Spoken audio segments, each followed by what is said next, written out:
마태복음 5장 1절에서 12절까지 말씀 읽도록 하겠습니다.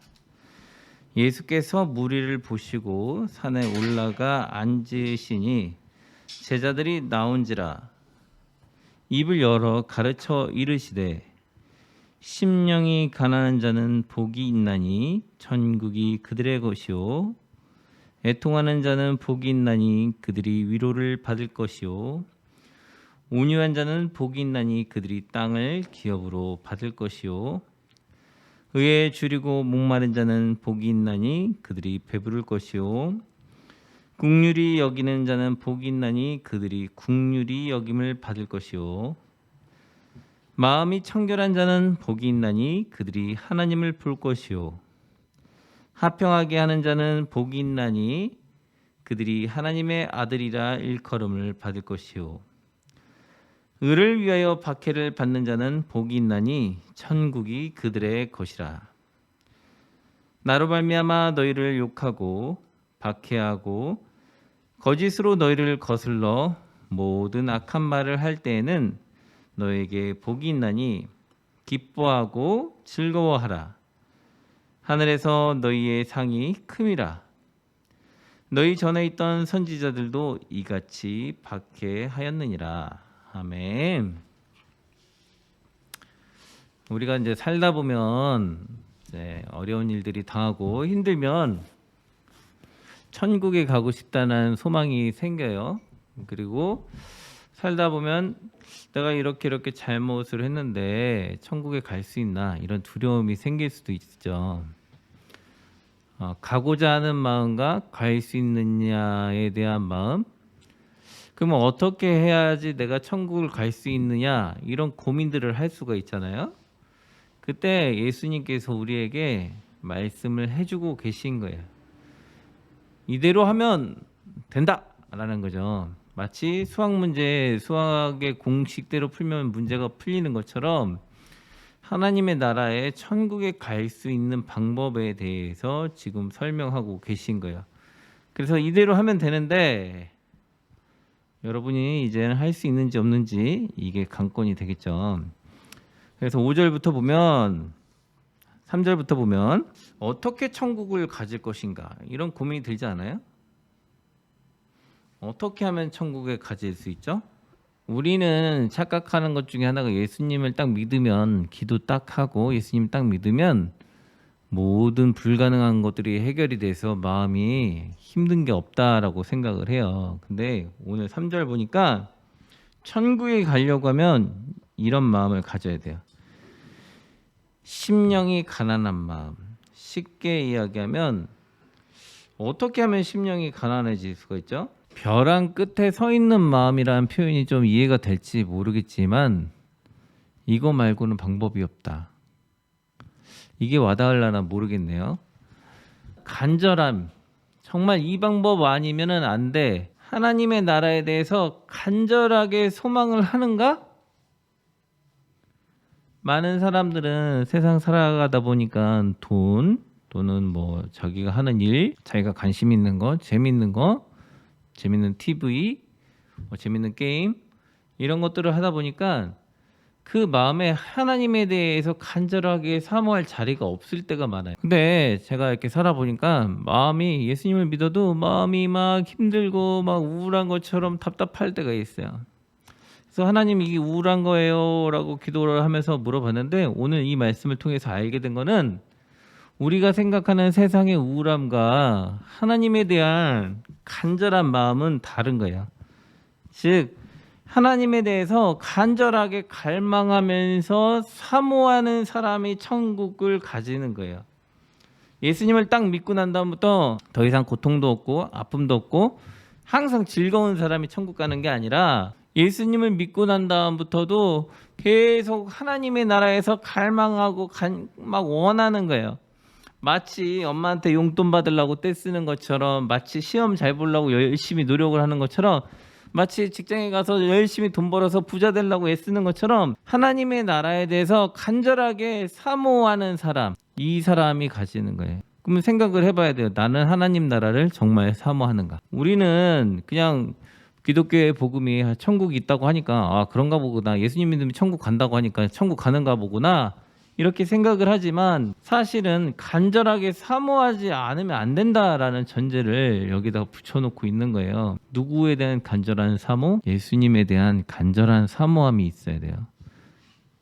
하나님을 만나고자 하는 마음. 18살 때 하나님을 처음 만났어요. 하나님이 너무나 좋아서 아침에 새벽 기도 갔다 와서 1시간 기도하고 집에 와서 학교 가서 공부하면서 쉬는 시간마다 성경책을 읽었어요. 그래서 하루에 20장씩 30장씩 성경을 매일 읽었어요.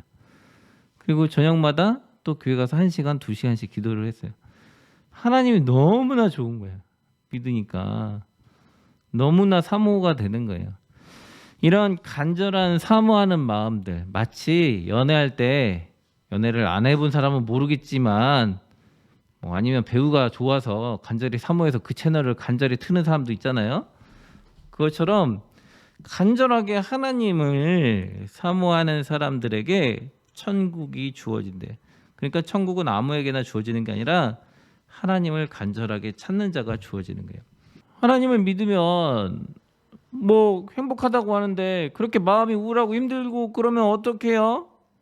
그러면 하나님 믿는 게 의미가 없지 않아요? 생각할 수 있잖아요. 그러면 하나님이 위로 안 해주는 거 아니에요?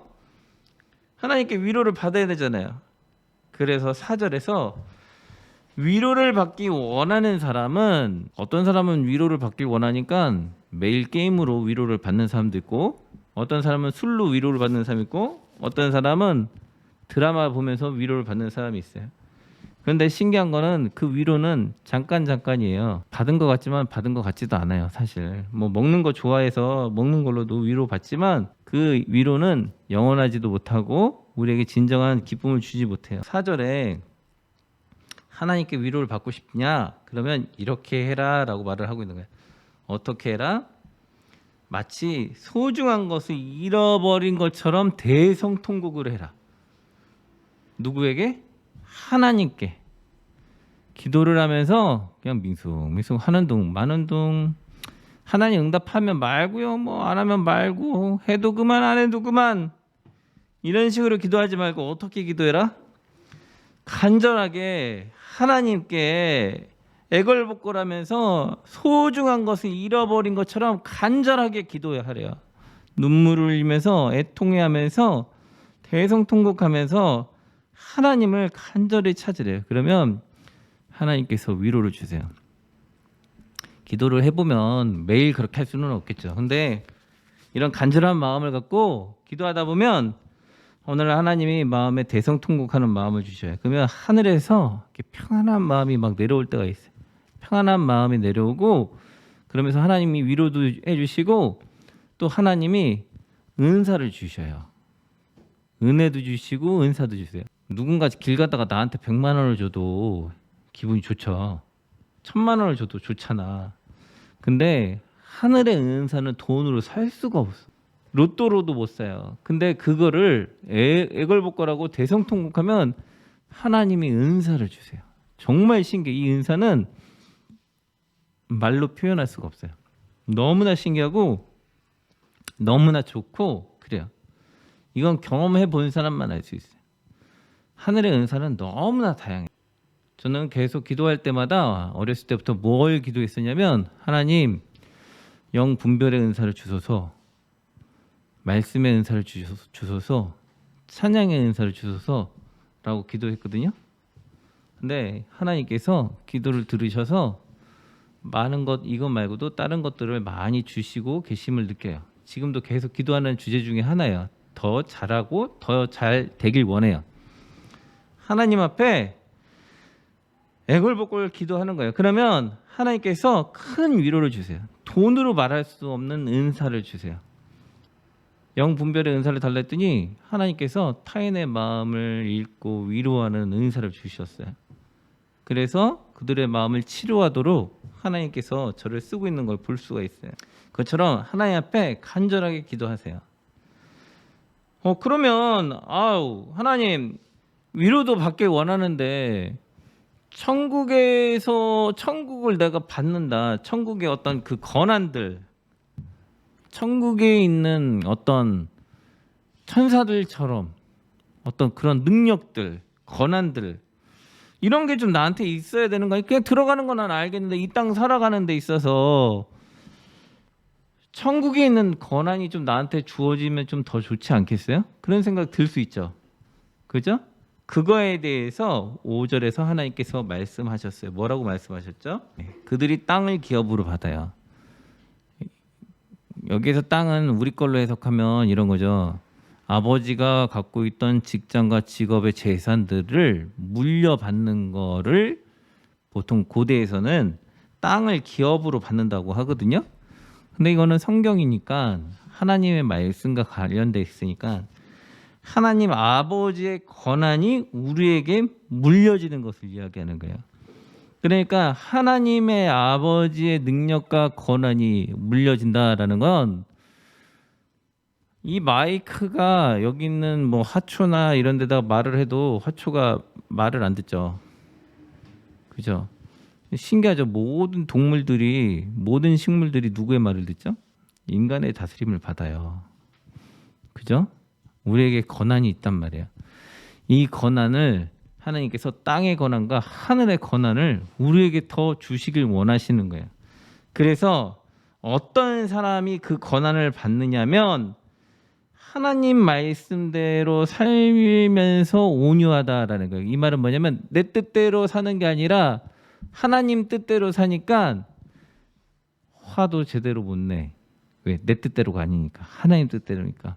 그렇다고 무조건 지고 있는 거 어떠냐? 표현을 안 하고 싶은데 또 때로는 표현도 해야 돼. 하나님의 뜻이니까. 말을 안 해야 되는데 말도 해야 돼. 누구의 컨셉에 맞춰서 살아가냐면 하나님의 말씀대로 살아가다 보니까 온유한 거예요. 세상 사람들하고 삶의 방식이 좀 달라지는 거예요. 온유하다. 하나님 보시기에 온유한 사람. 세상 사람이 보기에 착해서 멍청이 같은 사람 말하는 게 아니라 세상 사람들은 착한 걸 멍청이 같다고 하잖아. 그지? 근데 하나님이 말하는 건 그 착함을 말하는 게 아니야. 하나님의 말씀대로 살아가는 온유함. 그걸 하나님은 온유하다고 하거든요. 그 온유함을 가진 자가, 즉 하나님의 아버지의 마음을 가지고 살아가는 자가 하나님의 권한을 물려받게 된다. 근데 하나님 살아보니까 천국이라는 곳이 어떤 곳인지 좀 경험을 해보고 좀 체험을 해보고 싶지 않아요? 왜 말로만 계속 듣잖아. 길 가는 수많은 사람들이 있어요. 근데 그 사람들한테 천국 있어? 그러면 너 제정신이니? 보이지도 않는 게 어떻게 그러냐? 그런 말을 할 수 있잖아요. 그러면 우리가 뭐 음식을 살 때도 샘플링을 먹잖아요. 이렇게 먹어보면서 맛있네, 이 음식 사야 되겠다 이러잖아요. 하나님의 천국을 맛보길 원하고 하나님의 천국 때문에 그 천국의 경험이 풍성하게 내 안에 가득하기를 원한다. 그렇게 원하는 자는 바로 6절에서 설명을 해주고 있는 거예요. 어떤 자가 그것을 경험하게 된다? 하나님의 나라의 의를 갈망하는 자들, 하나님을 기다리고 갈망하는 자들, 목마른 자들, 하나님의 말씀에 대해서 목마름에서 하나님을 갈망하는 자들은 하나님의 나라를 맛보는 거예요. 반대로 뒤집어서 말하면 갈망하지 않는 자는 절대 맛볼 수가 없어요. 제가 목회 사역을 하면서 제일 행복한 건 뭐냐면 세상으로 봤을 때는 돈, 명예, 권력과는 전혀 상관이 없어요. 이 직업 자체가. 근데 행복한 게 뭐냐면 하나님의 말씀을 찾고 연구할 때 하나님의 나라를 맛봐요. 너무 행복해. 제일 행복한 순간. 어렵고 힘들긴 한데 하나님의 말씀을 찾을 때, 연구할 때 하나님의 나라를 맛보고 즐거워요. 그러니까 이 일들을 감당하게 되는 거예요. 그러므로 하나님을 갈망하는 자들, 목말라 하는 자들, 하나님의 말씀에 목말라 하는 자들이 하나님의 나라와 의를 맛보게 된다라고 설명하고 있는 거예요. 그러면 하나님이 살아가면서 너무 힘든데 하나님이 좀 돌봐주셔야 되지 않아요? 이런 생각이 들 수 있잖아요. 그러면 하나님이 아무나 돌봐주겠어요? 이 세상 인구가 이렇게 많은데 다 돌봐주지 않아요.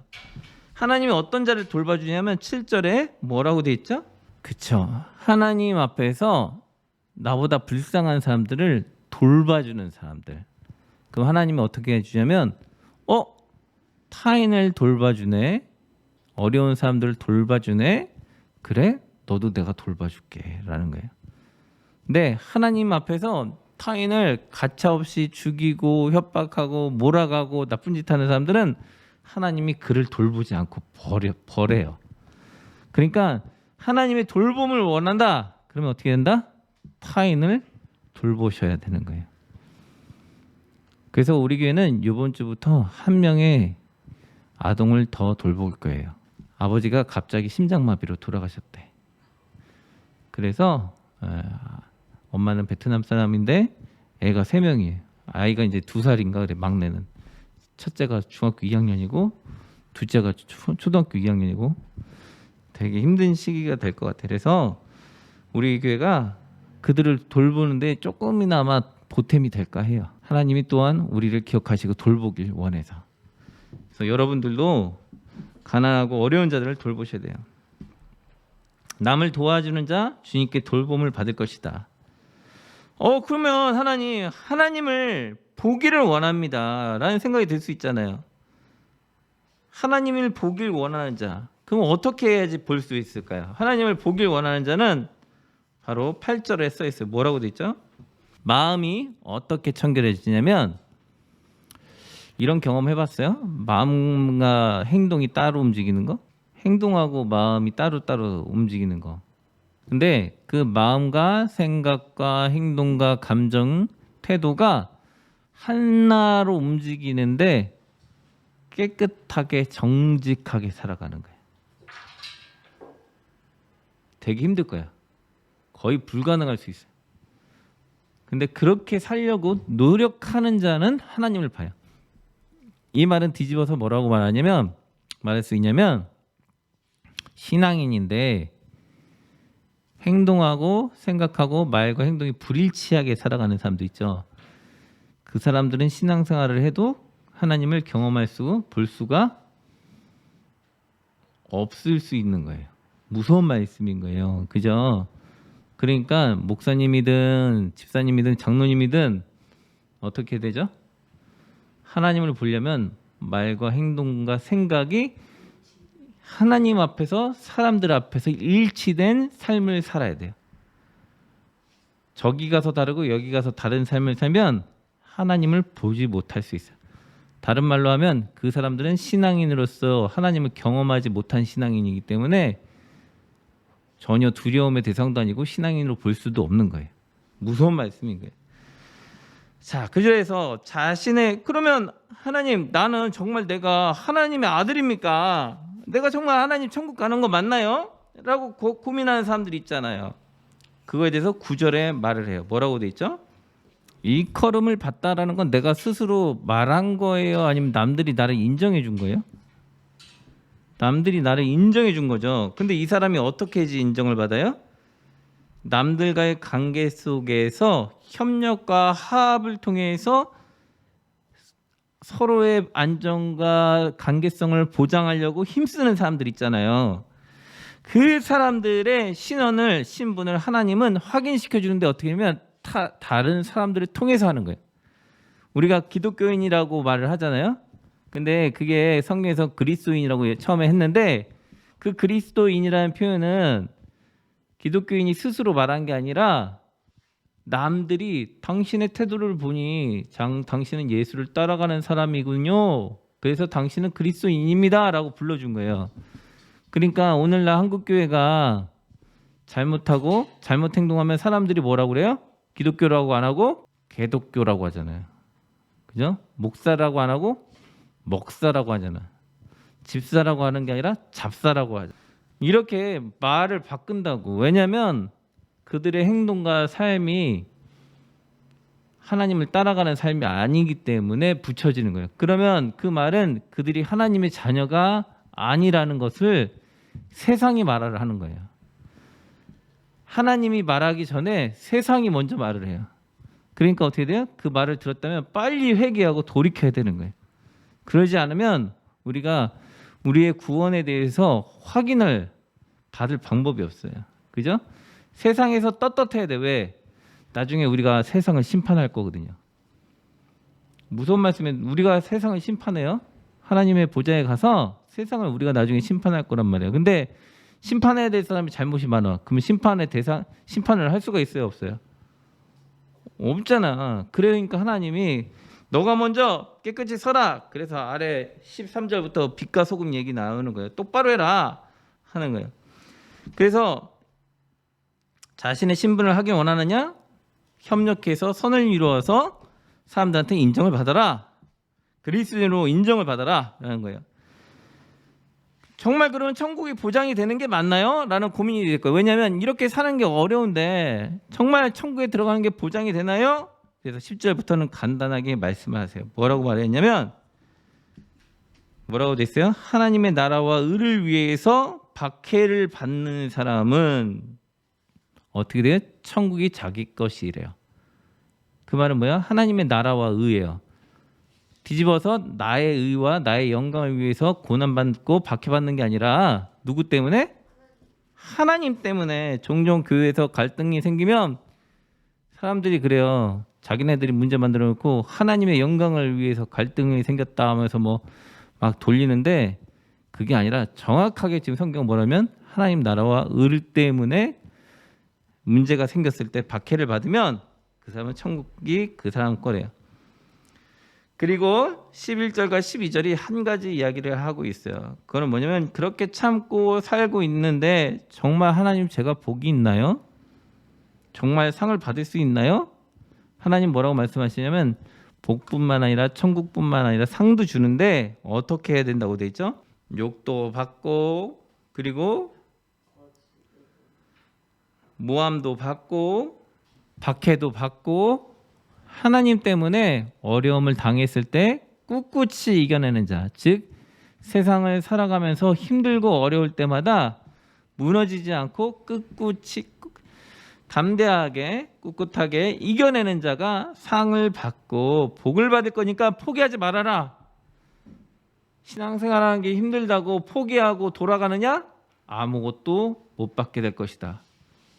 하늘의 것을 받고 싶니? 죽도록 충성을 다해라. 그러면 너에게 분명히 줄 것이다. 앞으로 살면서 어려운 일이 있을 거예요. 근데 그때마다 포기하지 말고 어떻게 해요? 최선을 다하는. 그게 지금 여러분한테는 공부일 수도 있고 일하는 거일 수도 있고 자기가 맡은 위치에서 예수님 믿는 사람답게 정직하게 살아가는 것을 최선을 다하는 거예요. 하나님 앞에서 부끄러움 없이 그러면서 복음을 위해서 헌신하는 거예요. 교회를 위해서 헌신하고 성도들을 위해서 헌신하고 예수님의 복음을 전하기 위해서 틈틈이 헌신하는 거예요. 그러면 성령 하나님께서 보시고 우리에게 상과 복과 천국과 모든 권한들을 부여하시겠다라고 말씀하시는 거예요. 오늘 듣고 깨달은 말씀을 놓고 잠시 기도하도록 하겠습니다. 사랑과 은혜가 풍성하신 하나님, 오늘 우리가 말씀을 보았습니다. 천국을 소망하고 달려가길 원합니다. 하나님, 지치지 아니하고 포기하지 않길 원합니다. 하나님의 의와 하나님의 영광으로 채워 주시옵소서. 우리로 하여금 하나님의 영광을 사모하고 달려가게 하여 주시옵소서. 오늘도 이 시간 함께 하시는 주님을 찬양하며 예수님의 이름으로 기도드립니다. 아멘.